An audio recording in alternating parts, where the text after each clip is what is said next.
umbrella. The disorders themselves are kind of the wires within the umbrella. So we could have social anxiety, we could have test anxiety, we could have phobias, which are anxiety, we could have PTSD, which is a form of anxiety, we could have generalized anxiety, we could have panic disorder.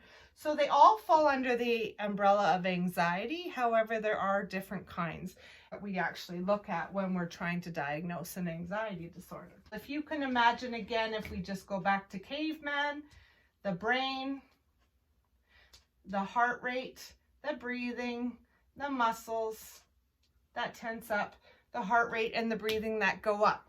I'm going to speak a little bit about the areas of the brain here. I'm going to talk about blue brain. And I just want you to remember these for a moment. And then I'm going to talk about red brain. Sorry, that's going to be orange, but red brain. And then we have reptilian brain.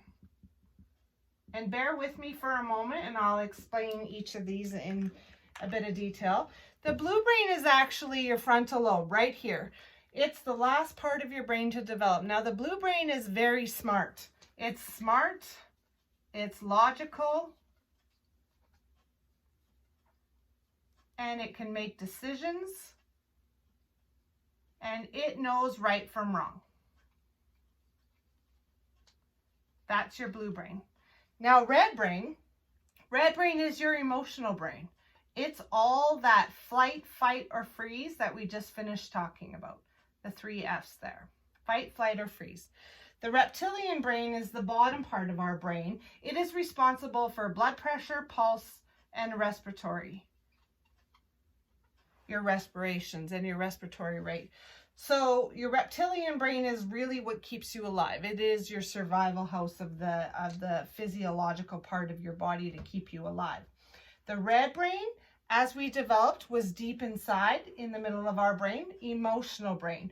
Blue brain, again, smart, logical, decisions, and knowing right from wrong.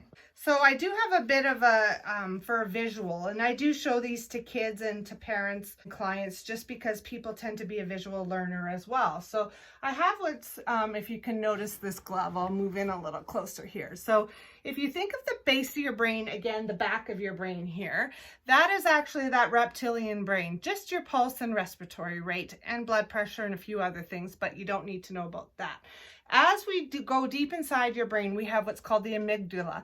This is where that flight, fight, or freeze survival house is located. So I call that red brain. If you can remember back on my drawing here, that's your emotional brain. Then we have that frontal lobe right here, that smart, logical, decision-making, right from wrong brain, frontal lobe, blue brain. So if you can imagine you have a teenager who comes home from school, they've had a hard day, they're a test during the day, they might have had some arguments or a breakup or anything like that. And so imagine going through their day as being tough. Now they come home and as a parent we might say, hey, can you unload the dishwasher? And kaboom. We call this flip your lid.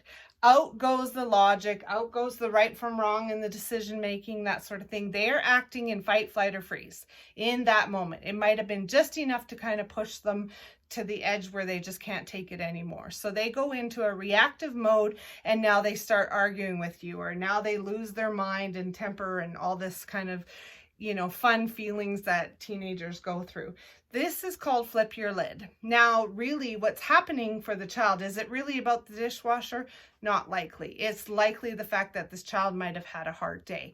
So what we need to do as parents is to model healthy stress and coping. So in order for us to get blue brain back on, what is left? We only have our reptilian brain left at this moment. The reptilian brain is responsible for breathing and pulse. Hence why I like to teach 4-6-8 breathing. This is probably the #1 tool. And I know it seems hokey, and I know 16, 17-year-olds, even 40-year-old men go, breathing, it doesn't work for me.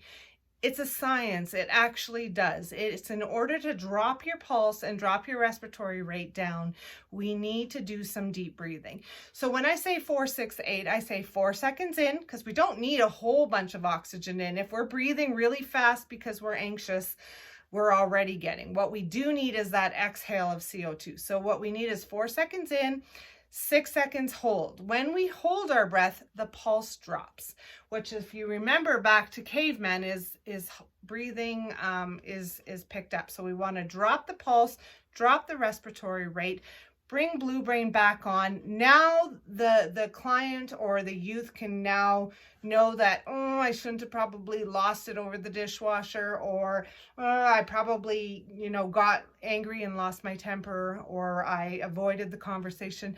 Now I've got blue brain on to think about it.